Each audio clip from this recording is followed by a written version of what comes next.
बात करते हैं कॉटन के क्रॉप आइडियोटाइप मॉडल के बारे में।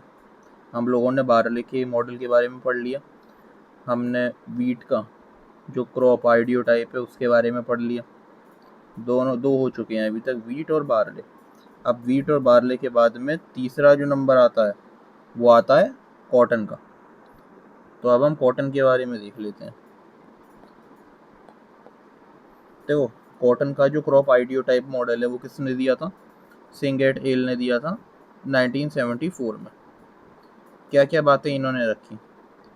इन्होंने बताया कि जो पौधे की हाइट है इंडिविजुअल प्लांट की वो 90 से 120 सेंटीमीटर होनी चाहिए, यानी कि हाइट होनी चाहिए कम। कॉम्पैक्ट होना चाहिए, सिम्पोडियल प्लांट हैबिट होनी चाहिए। दो तरीके की ब्रांचिंग होती है कॉटन में, मोनोपोडियल और सिम्पोडियल। जो इसकी फ्रूटिंग ब्रांचेस है, यानी कि जिन पे कॉटन बॉल बनेगी उसे हम सिम्पोडियल ब्रांच बोलते हैं। तो कॉम्पैक्ट और सिम्पोडियल प्लांट हैबिट होनी चाहिए, पिरामिडल शेप। इसके अलावा डिटरमिनेट फ्रूटिंग हैबिट होनी चाहिए, यूनिमोडल डिस्ट्रीब्यूशन होना चाहिए बोलिंग का।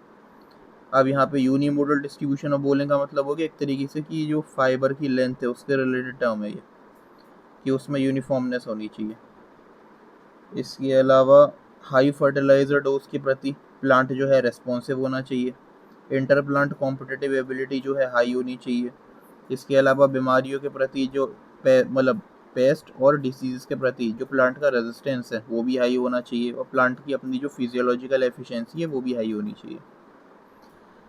अच्छा, इसके अलावा सिंह और नारायण ने 1993 में रेन फेड कंडीशन के लिए, रेन फेड मैंने पहले भी बताया था, जब हम इरिगेशन के लिए केवल और केवल रेनफॉल पे डिपेंडेंट रहते हैं, तो रेन फेड कंडीशन के लिए सिंह और नारायण ने एक आइडियोटाइप मॉडल जो है वो प्रपोज किया था कॉटन की दो स्पीसीज के रिलेटेड जो रेन फेड कंडीशन के लिए सही हैं। क्या क्या बातें इन्होंने इसमें उठाई?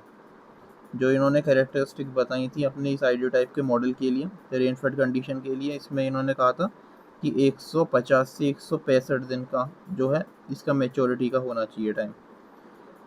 कुछ होनी चाहिए, मतलब जो थिक लीव्स हैं कुछ उसमें स्मॉल होनी चाहिए, स्मॉल और थिक लीव्स होनी चाहिए लेकिन कम।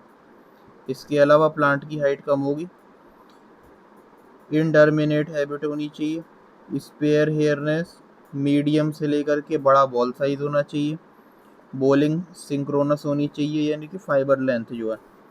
इसके अलावा न्यूट्रिएंट के प्रति रेस्पॉन्स हाई होना चाहिए और इंसेक्ट और डिसीज के प्रति रेजिस्टेंस भी होना चाहिए प्लांट के अंदर। ये इन्होंने अपने आइडियोटाइप में बताया था, जो मॉडल इन्होंने दिया था रेनफेड कंडीशंस की क्रॉप स्पीसीज के लिए, दो निकाली थी। तो ये हमारा हो गया कॉटन का।